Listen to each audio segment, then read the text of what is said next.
দলের বিরুদ্ধে অভিযোগ এবার বিপিএলে থাকছেন না শাকিব খান।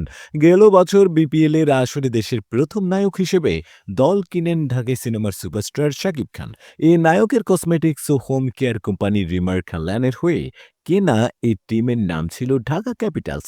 তবে এখন আর প্রতিষ্ঠানটির সঙ্গে যুক্ত নেই এই সুপারস্টার, আর সে কারণে দলটির সঙ্গেও তার আর কোনো সম্পর্ক নেই।